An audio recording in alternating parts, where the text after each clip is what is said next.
Wolf Bride, Chapter 9, Powder Keg. Hopefully you're all having a great day, and happy holidays. Still emerging from your shared dream with Bastien, shaking off the incredibly real connection. Your lids flutter open, and before you blink away the sleep, you know Bastien is seeing through your eyes, seeing the cabin, seeing you with Morgan.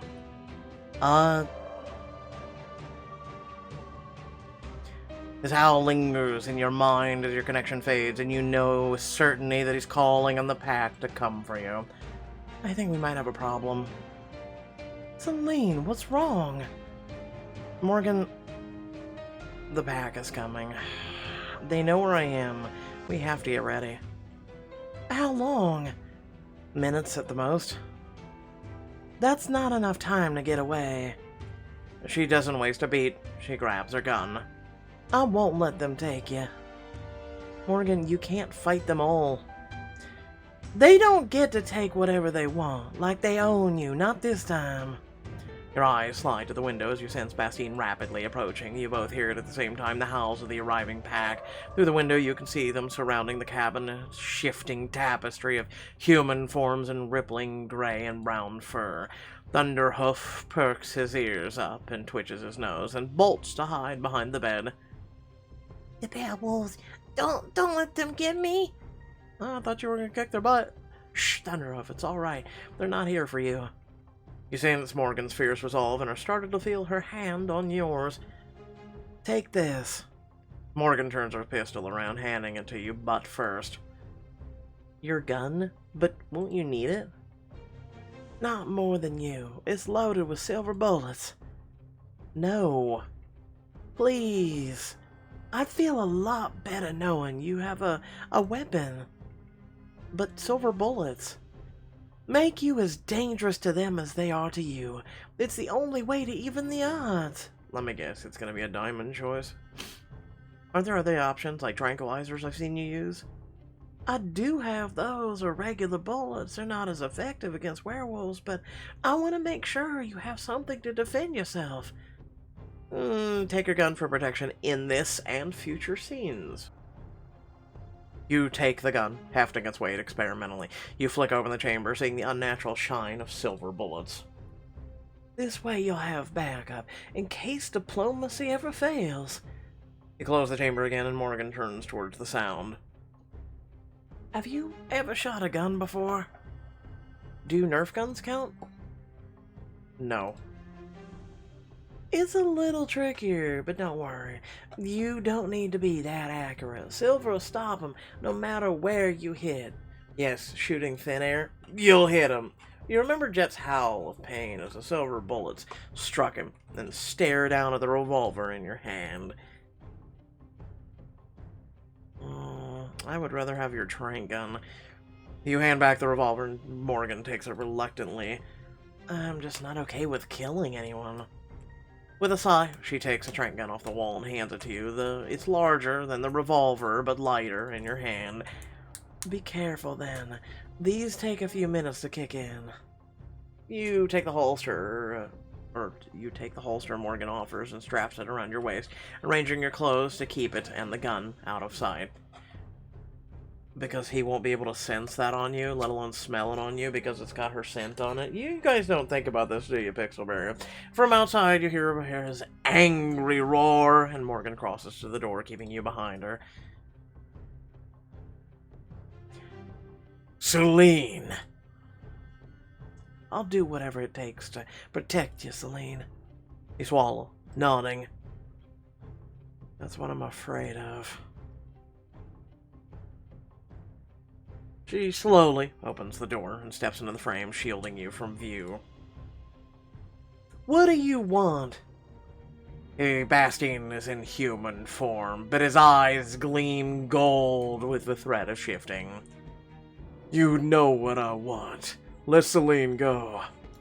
You hear the murderous fury in his voice and feel the chill of it in your bones. That's not your choice to make. His voice is more of a growl than a speech. I will tear this cabin to the ground. This isn't getting us anywhere, Morgan. Let me talk to him. With a reluctant sigh, she steps aside and lets you pass. As you step out of the cabin, Bastien's eyes widen and he takes a step forward. Celine, you are unharmed. I'm perfectly fine, just like I told you.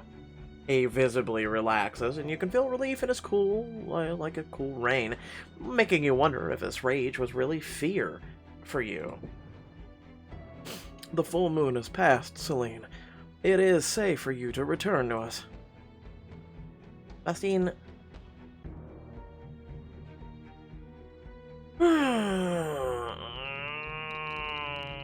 I want to stay with Morgan. He steps back, as if your words are a physical blow, and you feel pain of it, sharp through your bond. For a moment, you don't know whether he's more jealous or hurt. You what? Go inside, Celine. You won't be safe from him now. I said I'm staying here. That's final. You feel his possessiveness rising, his fists clenching, when the speeding truck barrels down the dirt road, spraying debris from its tires. Hugo and Sergei jump out, finally armed. A half-dozen more vehicles follow, all bearing the SEP logo. You spit on Morgan, who's still standing in the doorway of the cabin. You called for backup? Look at all of them. You think we stand any kind of chance? I didn't want this to be a fight. Pack, guard yourselves. They may have silver. We're the Nates of Osiri. Surrender and no one gets hurt. Leave. This is no business of yours. His eyes gleam yellow behind him. Jet, Callum, and Isabel surge into their primal forms. Bloodthirsty monsters in front of you, armed humans behind, and only you and Morgan stand between them. Try to make peace. I am so sick of everyone trying to control me. Nobody decides where I go but me. You fling your arms to the side, gesturing at both Bastien and Morgan and their respective gangs who stare daggers at each other. There's no full moon now, no excuses. Are you all really gonna start a war in the middle of Morgan's front yard? Whatever she's threatening you with, you don't have to keep defending her. I'm not. You can't keep using me as an excuse to attack Sep. Whether I go with you or not, I don't want to be your pawn. Of course, no one listens to you. You're just the match that finally lights the flame. He growls and uses his fury and power, gearing up to defend you at all costs. And Morgan isn't backing down either. Isabel, Jet, take her. His voice turns into a throaty growl as his bones lengthen, thicken, and silver gray fur sprouts across his body. Then all hell breaks loose. I said no one tells me where to go. But your cries go unheard as the pack and the Knights of Osiri rush at each other in a tangle of flesh and fur. I'm just thinking of like when, Ultron flew at the Avengers. That's all I'm thinking. You can feel rage and protectiveness through your bond with both Bastien and Morgan, but quickly lose sight of them in the chaos. Before you can process what's happening, Jet has lifted you over her shoulder, taken off running. No! Isabel flings Min out of your way with her massive paws as Jet drags you away from the battle. Filthy humans! Put me down! Jet doesn't even break stride, and you feel a moment of helpless fury. Hit his old wound. Are you even listening to me? You yank your arm free of Jet's grip and slam your fist brutally into his shoulder, where the silver bullet wound still isn't healed. He yowls in pain, arms going slack around you and freeing you from his grasp. I'm not going with you. He glares at you with anger, and maybe a little newfound respect. Bang! Jet lurches sideways, and you look at Sergei standing nearby, his gun pointed right at Jet. I'm gonna grab Sergei's gun. No. You grab Sergei's gun and easily crush the metal in your hand, leaving him gaping at you. How did you... I won't let you hurt a member of the pack. Even injured as he is, Jet stumbles to his feet, breathing heavily. Suddenly, Thunderhoof leaps out of nowhere to defend you. He snorts and stamps his tiny hooves into the ground. The two stare down at the tiny fawn, snarling.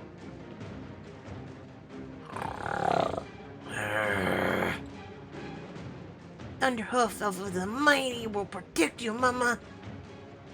Thunderhoof, no, run. Thankfully, Thunderhoof listens, white tail waving like a tiny surrender flag as he bounds into the woods away from the battle. Seems like he has the right idea. You take off in the opposite direction.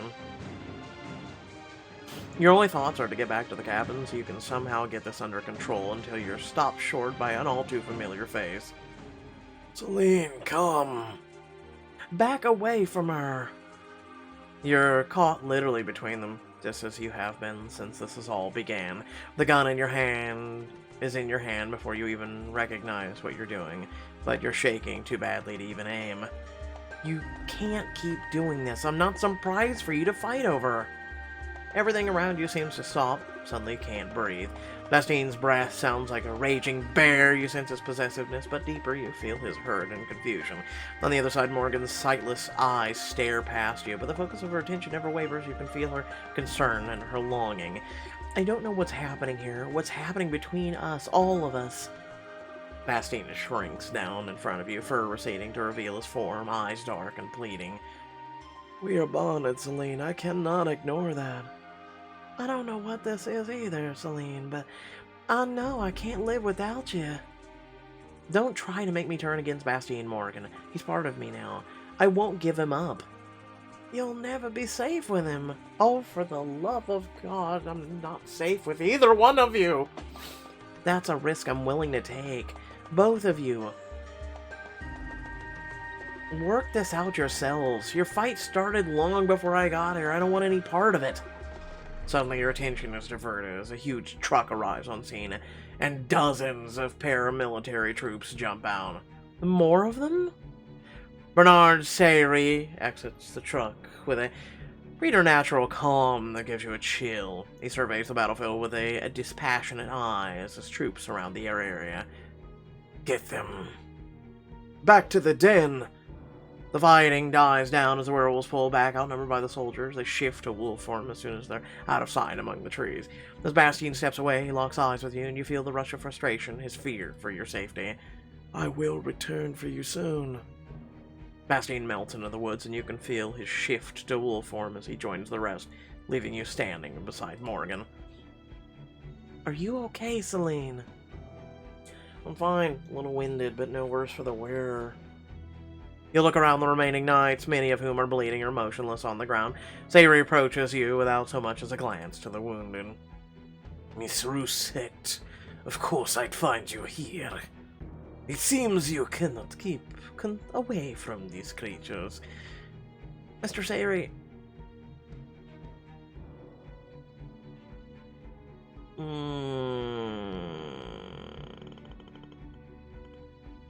You sure do have a lot of hairy guys on PCP in your town.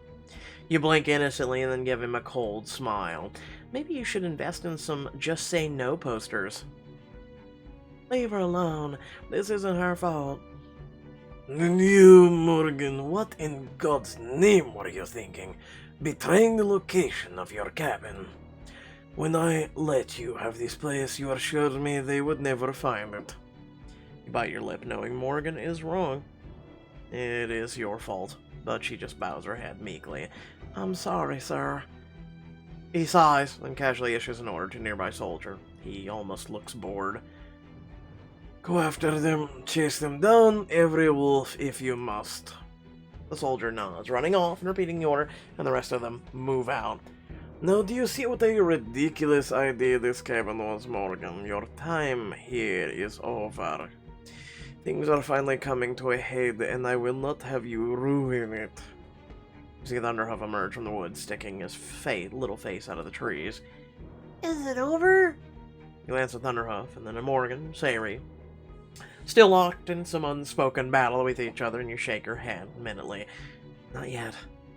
You nod at Thunderhoof, and he pulls back into the woods, staying out of sight. Gather what you can't live without. We'll move to town immediately. I understand, sir. He turned his back to leave without another word, and you blink at Morgan in surprise. What the hell was that? After everything you told me about how important this cabin is to you, you're just gonna leave? Not now, Celine. No, I don't understand. What right does your boss have to tell you where to live? Savory isn't just my boss. He's my father. What? He's the one I told you about, who found me as a baby. He's also the one who brought the knights to Hunt's Peak. Morgan, he doesn't act like your father. The way he speaks to you now, it was just terrible. I mean, that's terrible, question mark? He's just trying to protect me. Well, he was way too overbearing. I mean, your dad and your boss? Do you get a say in anything in your life? It must have been hell being raised by that guy. He's not a bad person, Selene, really. The man you saw today, he wasn't always like this. The back's hatred has cost him dearly. That's no excuse for how he treated you. He has his reasons. When I was a child, werewolves attacked us. They tore through our home, wrecked everything, and caught fire. We barely escaped with our lives. My dad, he left the ruins as a reminder of what we're fighting for, but I never had the courage to go back. Oh, Morgan. Do you want to go with me? See exactly what the werewolves have cost me, why I can't turn away? Go with Morgan to see a diamond choice. Oh. Interesting. We're gonna go ghost hunting. Maybe I should see what the pack has done. Then you'll understand why I can never give up this fight, whatever the cost. Did you ever think that they rampaged to the house and accidentally caused the fire? Because kind of like what just happened here. Like maybe the wife of Sayuri was also like with one of the wolf pack members. Like just saying. It's nighttime by the time you and Morgan recover from the fight and make the trek through the woods to the site of her childhood home. The building has clearly sat empty for years, so the surrounding forest hasn't encroached on it as much as you would have thought in that time. I can still smell the smoke. I thought after all this time it would be gone. You breathe in, tasting the faint scent of charred wood. Plastics barely detachable now, but still there. I smell it too. Tell me what it looks like. What do you see? The windows are all busted. There are burn marks all over the outside. The doors are gone. Do you really want to go inside? The going is treacherous, and for once Morgan seems hesitant and unsure of herself, reaching out to feel for your obstacles. Go slow. There's a lot of debris to trip on. Wow. This is what they did with the old place. I used to know this place like I would know my own hand, but now I smell smoke. I can't find my way at all. Morgan, do you want me to guide you? She swallows hard and nods. You reach out and take her hand, guiding her around some rubble. Yes, because that's romance options, helping a blind person. Thank you. You squeeze her hand, trying to reassure her through the bond that links you. What do you see now? It's pretty torn up. The chairs are covered with tarps, probably something firefighters left. A lot of ceiling came down. There's ash and dirt everywhere. She turns away from you, moving more confidently. That's the dining room. There used to be a grand staircase. At least it felt grand. I was smaller then. It's still there. That must have been really impressive before it burned. I always wanted to slide down the banister. Dad never let me. He said it was too dangerous. When was danger, when has it ever stopped you? I only did it when he wasn't home, but somehow he always knew. Probably had wild wood polish on my pants or something. Damn, the evidence. It was my fault we lived out here. He had this place built outside of town for me because I love the woods. We only got to live here for a year before the werewolves attacked. I'm sorry. That must have been terrifying. It's scary enough to go through that as a child, but without being able to see what was happening. I remember hiding while my dad fought off the werewolves. I was so scared. I could barely breathe trying to hear what was going on. When I heard him screaming, I couldn't stand it. I ran to find him, only to hear a growl that I knew no normal animal could ever make. To this day, that's the most afraid I've ever been. That's awful. Is that when he started hunting them? I don't think so. I think he was already in the Knights of Ossuary, but he's never told me for sure. So, from the pack's point of view, are you ever going to say we deserve it? That is just... It was them striking back? You tell me.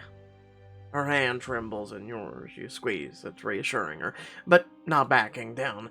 You don't really know, do you, what he might have done to provoke them?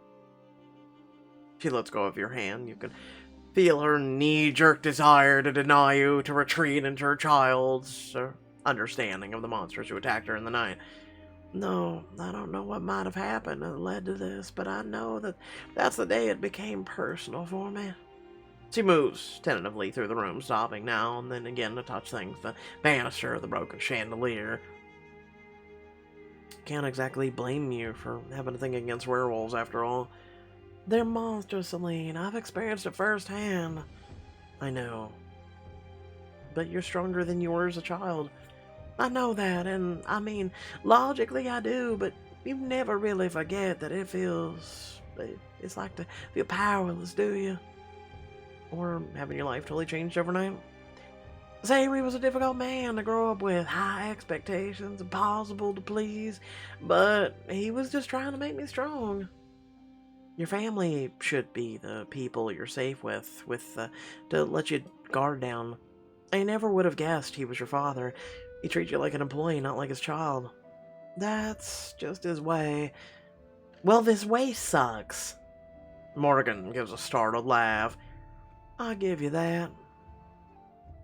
Morgan, you don't owe him anything. That's just it, Celine, I do. I owe him for my entire life. I literally wouldn't be here otherwise. Oh, and that's the child guilt, especially even if you have a bad parent. Let me tell you, folks, it's bullshit. Morgan sighs wearily. To be honest, lately I've been thinking about leaving Sap. Even after you spent so much of your life on it? I've always wondered what it might be able to do. How I could make my own life without my dad. That's why I built the cabin, to try and get away, but now I'm back under his thumb. Not really. You can stand up against him. You know you don't have to do what he says, right? You don't have to leave your cabin. Yes, I do. There's no choice here. Just because he's your dad? Because he's someone you don't say no to. She sighs, and you feel the ache in her heart. Come on, I've had enough of old memories. You're hard-pressed to stop yawning by the time Morgan packs everything and moves her possessions to the research station, thunder frisking behind her. So you're going to sleep here? What happened in town? I'd rather be here than under my dad's control again. I had to fight for every ounce of freedom I've got. I'm not giving it up. Besides, I need to stay close enough for Thunderhoof to find me, right, little guy?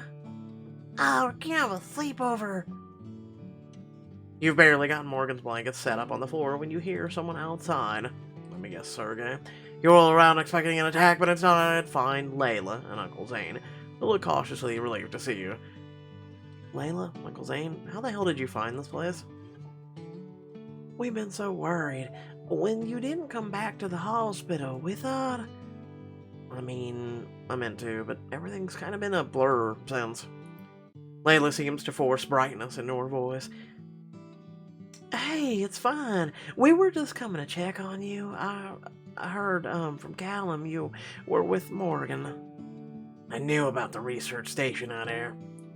Zane eyes Morgan with suspicion, and not just a little bit of fear, which Morgan misses entirely. Zane draws himself a little closer. Now listen here, you might be Mr. Sayri's right hand, but you can't hold Celine against her will. It's high time for her to come home where she belongs with her family.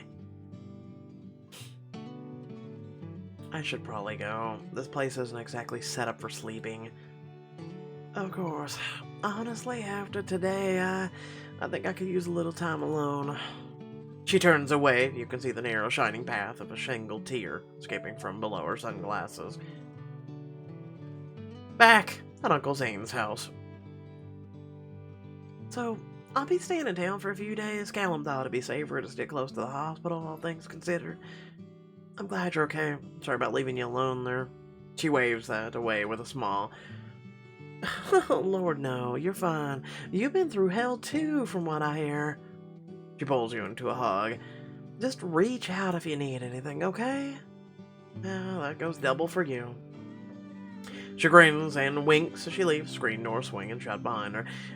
You're left alone in awkward silence. Zane rummages around in the kitchen, but it seems like there's the only excuse to keep his hands busy while he talks. Welcome to dealing with men, okay? At least some. Look, I know you're probably still mad at me, and Lord knows I probably deserve it, but I don't know what's happening now anymore with you. I never asked to be part of this. I know, and now you're in the middle, just like me. He turns away, unable to meet your eyes. I think that's why I did it, and why it was so important to me that you go with them. The pack has never really trusted me, never accepted me. Just because I had to take a job at SEP, just because there's no other damn way to make a living in this town. Well, you do work for their sworn enemy. I got no choice, a man's gotta eat, right? The pack's never treated me like they treat you, Celine. He shakes himself off. Anyway, I guess what I'm trying to say is I'm sorry you got mixed up in all this. That's what I get working with both sides. Neither of them really trust me. You walk over to him, and the shame, regret, is plain on his face. I never thought coming here would put you in danger, Celine, honest to God. Uncle Zane, after the whole conflict with Sep started, have they always been at each other's throats? Well, no, I don't reckon. Like, Sep got started back here in the early 1900s, I think. Sammy's grandfather had kind of an understanding with the pack.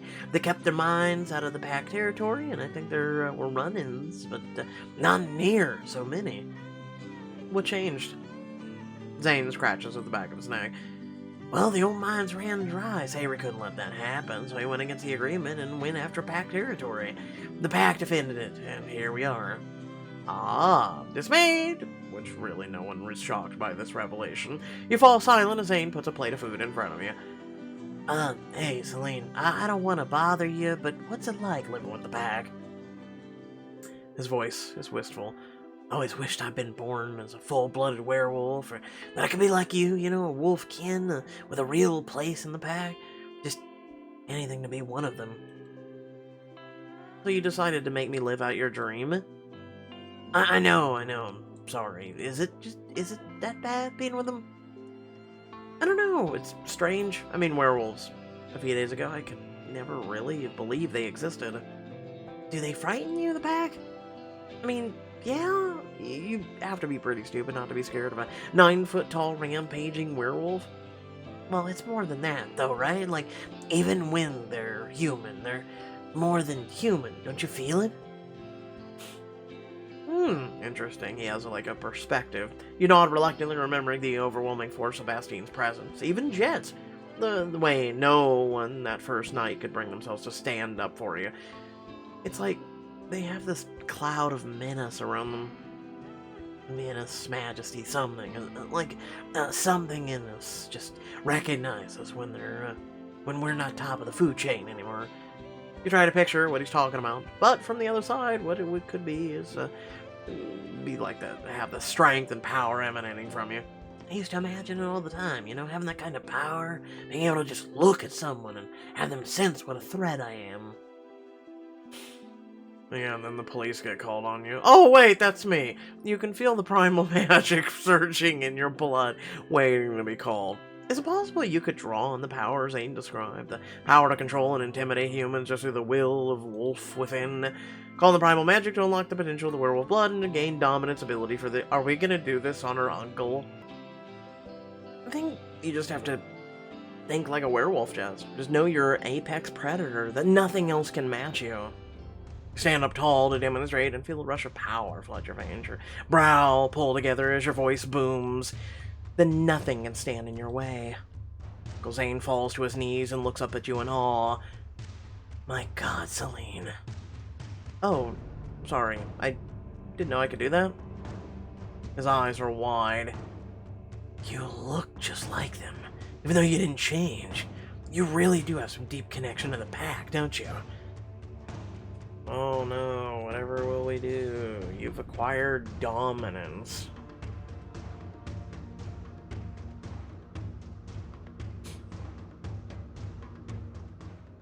What, because we could puff out our chest like any normal person and go, I'll whoop that ass, boy! Later, you find yourself sitting on the front porch when you feel a familiar tingle of awareness. Bastien, is that you? Gold eyes flash as he emerges from the darkness, and a peculiar sensation runs down your spine. You do not belong here, Celine. You're one of us. You have primal magic in you. Why are you here? I've come to take you home. Bastien has returned and is offering. Wow, this is it? This was the end? Okay, this was the end of the chapter. Okay. You talk about a very lackluster, like, diamond choice. Let me be real. That was lackluster as all hell. I mean, that was pale. That was tasteless. You spent diamonds for just merely the power of dominance, in which you're like, yeah, look at me, I'll beat that ass, and you know what? And that's it, folks. Have a nice one. Like, literally and figuratively, that's dumb as shit. I'm just saying it. Without further ado, thank you all for watching. Please remember to do what's on your screen, to like the video, share it, and everything else. So, by the way, I just thought I'd say, Crime of Passion Chapter 1 and 2 are coming out, as well as Wake the Dead, so apparently that's a thing. If you guys want, and I'm making this offer now, so if you guys want me to ever cover VIP books while they're still in VIP, there are links down in the description below. There is the join feature where you can join the channel. You can financially, I've put several ranks where you can just give as tiny as possible, or as like at least a little bit more. And it's a great way of, one, keeping the lights on, right? It's cold, it's winter, the heat needs to be kept on. I have medical expenses, and then also, I have to pay for things, right? It just doesn't come naturally to me, okay? So it would be greatly appreciated, right, if you would help support the channel. If you can't, that's fine. Do what's on your screen. Like the video, share the channel. Because without viewers that do that, this channel will literally stagnate and decease, okay? It will go away. It will unalive itself, okay? Literally, viewers that are actually engaging in a community are the people who have made PewDiePie, Markiplier, Jacksepticeye, and a lot of other content creators as big as they are, because you need an active community. I cannot say this enough. Okay? And I just want to remind you, I need active community members who, if you genuinely were like, you know what, I enjoyed watching this video, I'm going to share this video. I'm going to tell people of this person's channel because this person deserves it. That's free, man. That is literally a few clicks. You share with some people. You type in, like, how do you feel about me as a content creator? How do you feel about me as a person? You literally share that with people, and it will mean the world to me. It will mean the world to this channel, and it may mean the world to the world. Like, someone out there might actually come to this channel and find enjoyment and entertainment, but also they might find a reason to keep living, okay? Because I share a lot of like messages, okay?